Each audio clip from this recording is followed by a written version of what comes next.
abiri yambere amagambo yadushira yarangiye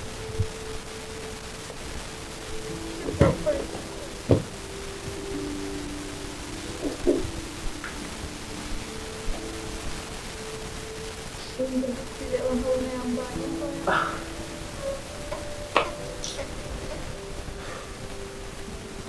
ndashaka kuza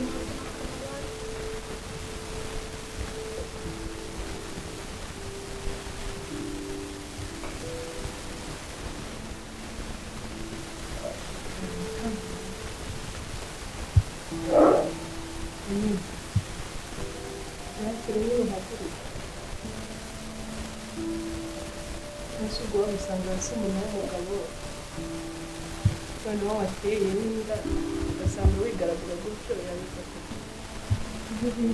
ndagenda ntabwo byakumvikana kuko usibye kwigira nyoni nyinshi ubundi ibyo mwakoze mwaye muzi ko bizavamo n'umusaruro w'ibyo mukora turi mu isi ibintu muba mukora biba bigomba gutanga n'umusaruro urabura kuza kudufasha ariko ibyo bigambo biratwubaka murabizi ndabakora ayo magambo aradufasha ariko ndagira ngo mbibutse ko mutakabaye mutunguje ntimwabikoze mubizi mwaye muzi ko ibyo mukora bitazatanga umusaruro noneho abantu bazizi gusa nyine mwihangane ko munatekereze ko mwabikoze mubizi mwikwigira nk'aho mwarikize n'amatungo ababizi ko hari icyo azavamo Grazie.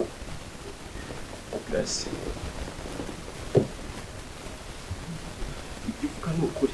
Ngayo nguko rero uko birangiye iby'umuntu witwa Emile ndetse na Grace birangiriye mu marira kabisa abanyabyaha ibyabo bigeze ku musozo iminsi y'umujura ni 40. So ufite rero ikibazo cyo kwibaza cyangwa se amatsiko ati bigiye kugenda gute we kanda subscribe ubundi ujya hasi no muri comment wandikemo igitekerezo cyawe ese urabyumva gute uri kubibona gute ese urabona bigeze he amatsiko yawe nayahe so amatsiko rero nashire uko byagenda kose filime kabisa iraryoshye igeze aho iryoshye igeze aho twari dushaka twese nk'abafana b'iyi filime abanyabyaha cyangwa se abo twakwita abagome muri iyi filime aribo Emile na Grace abantu rwose bishe umuntu bakaba baraciye kamarade inyuma abo bantu rwose harimo umwe akaba ari umugore we undi akaba ari murumuna we ari nawe afite wenyine n'umuntu w'umugore rwose yizeye akamugira umugore akamushaka abo bantu nibo rwose babigize ibindi bintu baza kuba bamufata nabi none bashaka kumukorera ibintu bya mfura mbi so murabona ko rero noneho ibyabo byose ubu byagiye hanze ubu byarangiye nta kindi kintu gisigaye usibye kujya gufungwa no kuryozwa ibyo bakoze ngira ngo mwiboneye ko birangiye Deborah arimo kubabwira ati n'ubundi mugomba kwakira ibyavuyemo kuko ibivuyemo nibyo mwashakaga cyangwa se ni ingaruka z'ibyo mwakoze ntabwo ari ibyavuye ahandi cyangwa bibagwirire cyane noneho abantu babiri nubwo bigaragara nko kubishima hejuru ariko ibintu arimo kubabwira nibyo kuko ngo urwishigishiye ararusoma so rero murabona ko rwose nubwo Grace yakomeje kwirembya imbere ya kamarade akaba atamenye ibyari byo ariko twe twabyiboneye ko umwana byarangiye yabaye uwa Grace ndetse na Emile umwana si uwa Grace na kamarade ese kamarade aramutse abimenye murabona hagiye kurikira iki umuntu witwa kamarade naramuka abimenye urabona bizagenda ute we kanda subscribe niba aribwo ugeze hano bwa mbere ubundi igihe hasi muri comment tubwira ati urabyumva gute ese uhagaze ute mu gihe wabona aba bantu baramutse bagiye kubafunga urabyumva gute ku rwanjye ruhande aba bantu n'abanyabyaha bagomba gufungwa kuko bakoze ibidakorwa kandi babikoze bumva ko ari ukwishimisha bumva ko bakemuye ibibazo byose ariko mu by'ukuri nibo bitese ikibazo kuruta nuko bari kubyihorera bikaguma kuriya kuko byibura basi iyo baza kuba bari kuzafatirwa mu busambanyi ariko ntibigerekeho kwica umuntu wenda umugabo yari kuzababarira bigakunda ariko se noneho nabababarira na polisi izababarira. Ibyo ni ibintu bidashoboka, utahuza ngo byihuze kabisa. Murabona ko rero rwose uko byagenda kose ibyabo byarangiye, ibyo bigaho imipangu bapanze yose ubu yarangiye. Deborah nawe ari gukoresha igishoboka cyose kugira ngo bari abantu batazamucika, kuko baramutse bamucitse we na kamarade nibo basigara bari kubiryozwa, kandi ari kubacunga mu gihe atari yanabwira kamarade, cyangwa se mu gihe kamarade ataramenya ngo ni bande bari inyuma y'ibi bintu. Aramutse abamenye bwo wenda nawe afite uburyo yabikavaringamo, ariko ubu ntarabimenya. So rero murabona ko rwose filime igeze ahantu iryoshye. Kamarade we ni umwere, nta kintu na kimwe azi. Mwabonye ukuntu yaje kubabwira ati rero abicanyi mutuze, abicanyi bamaze kuboneka, baregeranyijwe, baramubaza ati se none kuko bahise bagira ubwoba, baravuga ati ubwo yaba ari twe, ati se basi bakubwiye abari bundi, ati hoya, ati ntabwo bambwiye.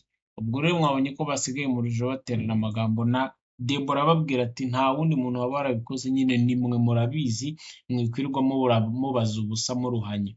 So rero ni ikigaragara ko filime kabisa noneho ubu byarangiye, bigiye kuryoha. Umuntu witwa Grace na Emile bari bujyane uko bishimye kugendana, bajyane muri gereza. Noneho uwitwa Deborah asigarane na kamarade, kuko impamvu zanasigarana nawe bigakunda nuko kamarade akeneye umuntu umwitaho mu gihe azaba yahuye n'icyo twakwita ihungabana, kuko biriya bintu bizamutera ihungabana naramuka amenye ko umugore we ari umwicanyi, ndetse na murumuna we, kandi ari abantu yabonaga batabikora.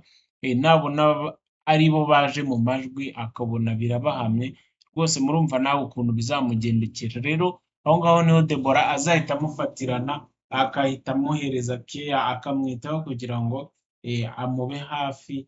Muri uko kumuba hafi rero namwe murumva ikizakurikira. Kamarade n'andi mahitamo azaba afite, kuko ntazategereza umugore wagiye mu buroko cyangwa se muri prison, kuko nta nubwo wabana n'umuntu w'umwicanyi. Ubwo rero kamarade ntandi mahitamo azaba afite.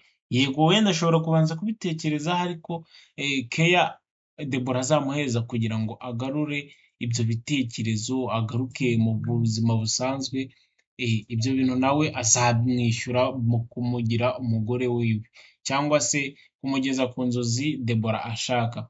Ngayo nguko rero uko ibya Emile na Grace bigenze, nuko bo bagiye kujya gufungwa byanga bikunze. Ubu diru byarangiye, nta kindi kintu bakora, n'imipango yabo yose yarapfuye, kuko nakura Grace yavugaga ati se nta kuntu wenda twabwira nka kamarade akaba yaturebera nk'uriya mupolisi ntadufunge ko baziranye, ariko ni ibintu bidashoboka, kuko umupolisi kuba muri inshuti ntabwo bituma umumenyera ngo umukoreshe akazi adakwiye gukora.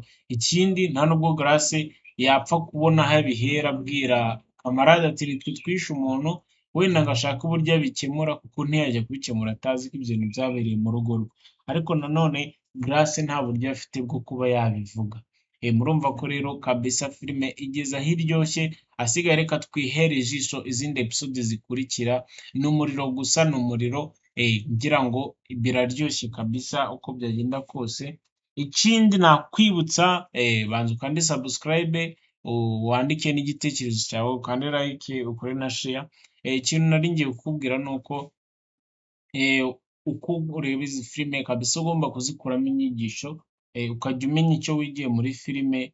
Niba ahangaha wenda ubona wowe nk'ubutabera bwaratinze, wowe ukiga buryo ki uzahita utanga ubutabera byihuse, kuko urabona ko birushaho guteza ibibazo, bikagenda bibyara ibindi bibazo. Mwabonye ko nk'umuntu witwa Mamutoni bari batangiye nawe kongera kumushaka kumugerekaho ikindi gikomere, cyangwa se bashaka no kumwica. Murumva ko biriya byose biterwa no guhishira nk'umwicanyi, ugatindana umuntu, ugatinda gufunga umuntu, ibintu nk'ibyo ngibyo nyine kandi azwi. So murumva ko rero kabisa ugomba kuyireba ariko ugakuramo n'inyigisho. Rero kanda subscribe kugira tujye twibana no mu zindi episode z'iyi filime nziza cyane, filime Urw'ibanga, twikomereza ku zindi episode ziri imbere.